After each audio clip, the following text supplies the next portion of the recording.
Hello children, welcome to the online classes from Sri Vidyaniketan Public School, SR Nagar. This is Santosh from Physics Department. Today I am going to teach Heat chapter of grade 7th. Before going to teach heat topic, I will tell you two things. What do you mean by heat and how important the heat in our daily life? I will answer these questions children.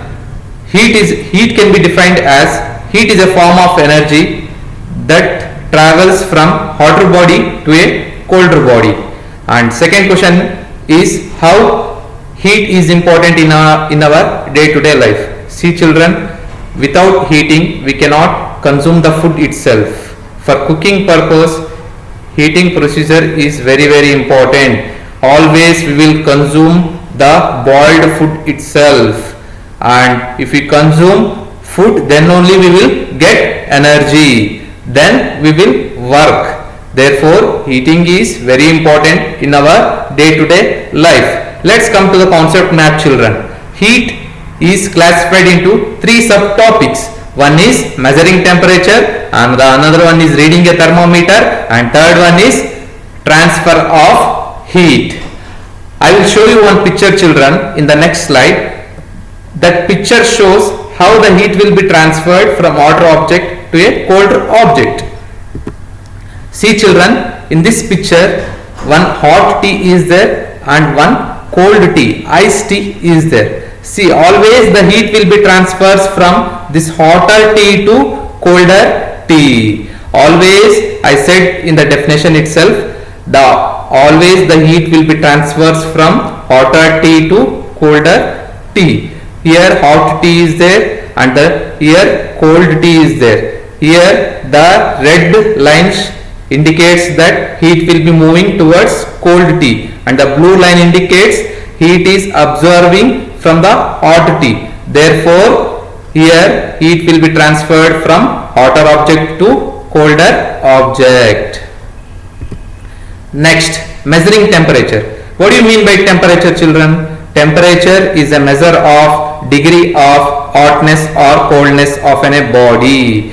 If anyone we have to measure whether that substance is hot or cold, we will measure the temperature of that substances, and the measuring temperature can be done by three scales. First one is Celsius scale, and second one is Fahrenheit scale, and third one is Kelvin scale. See children, here three scales are there. First one Fahrenheit scale, second one Celsius scale, third one Kelvin scale. Here 2 points to be remembered by you people, the freezing point and the boiling point. Freezing point means the water starts converting from liquid into a ice form, and the boiling point means the water starts converting from liquid form into a gaseous form.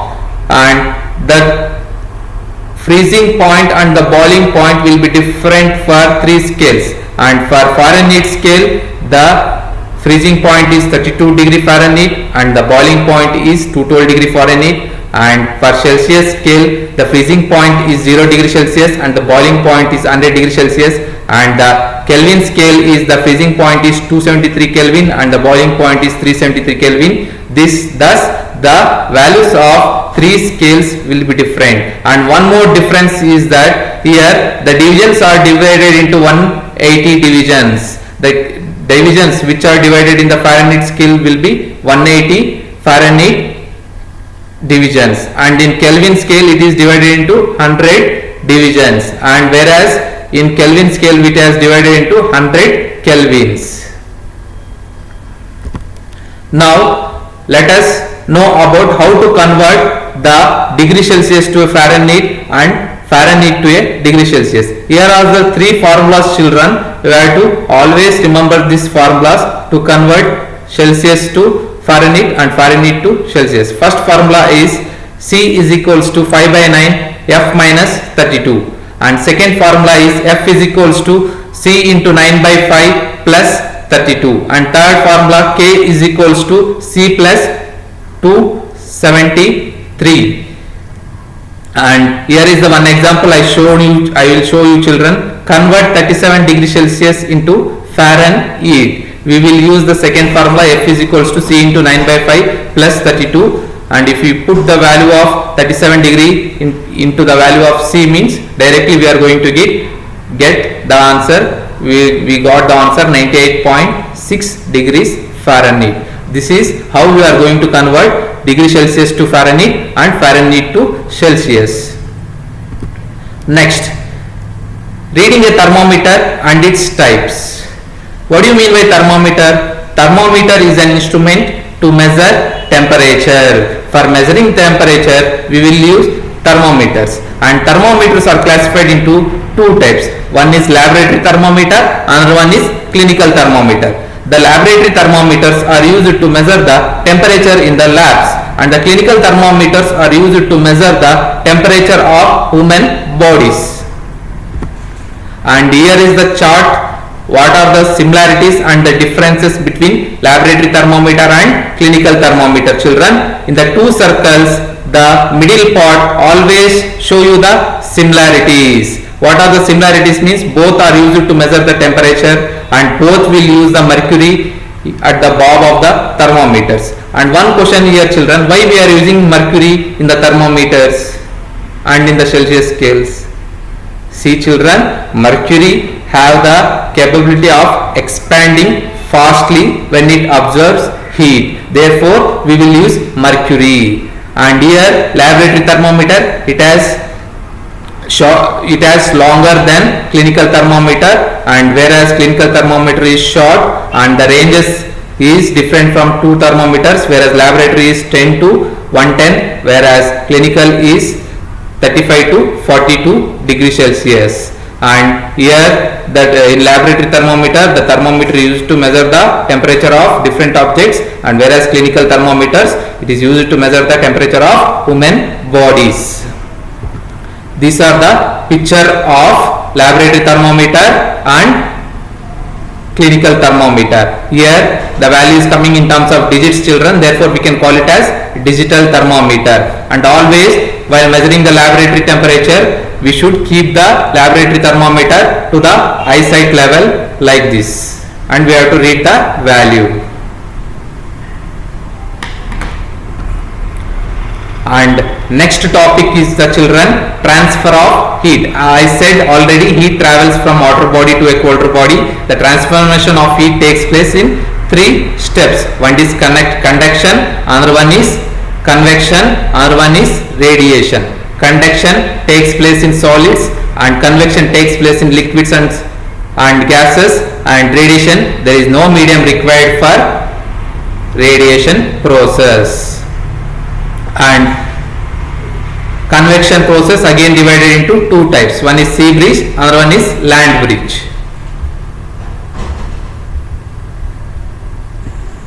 Now children, let us study about transfer of heat.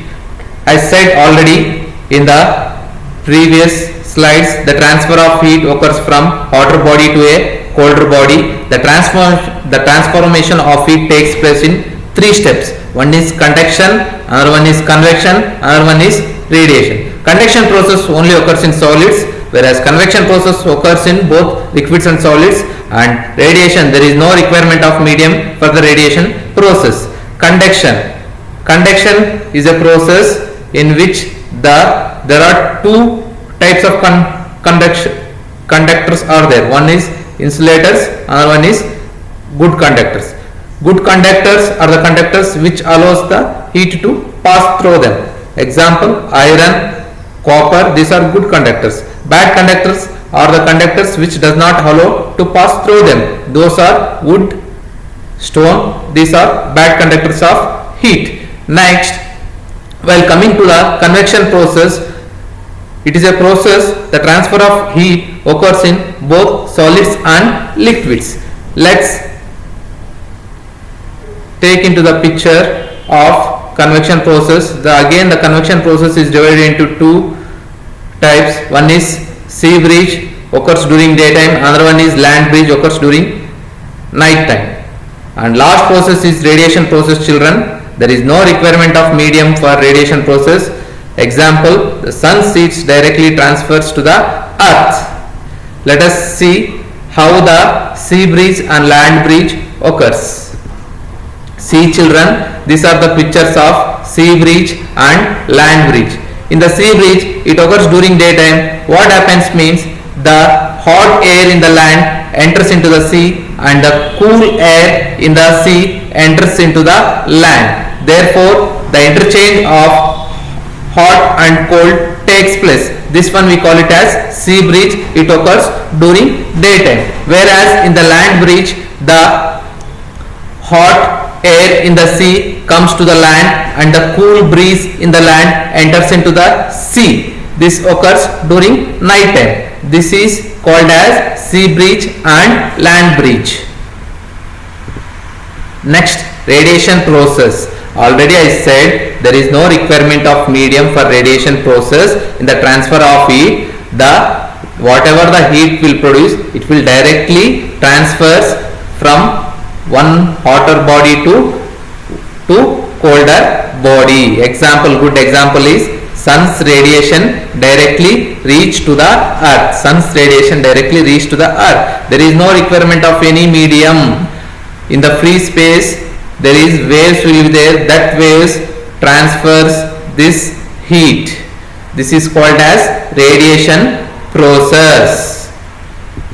And here are some of the questions of homework children. We have to answer these questions. See here, what is the primary source of heat children? Please think the questions and answer. And second question, write the difference between heat and temperature. As said already in the previous slides, what do you mean by heat and what do you mean by temperature? And define boiling point. I already said in the previous slide. And state similarities and difference between clinical and laboratory.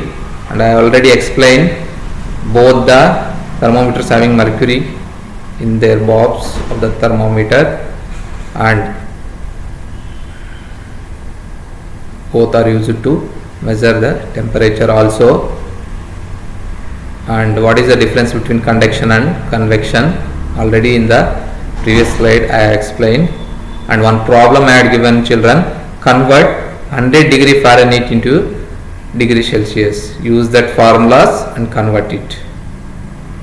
And one brief note about heat. Heat is measured in terms of calories, and the standard unit of heat is joules, and we can define as 1 calorie is equals to 4.2 joules.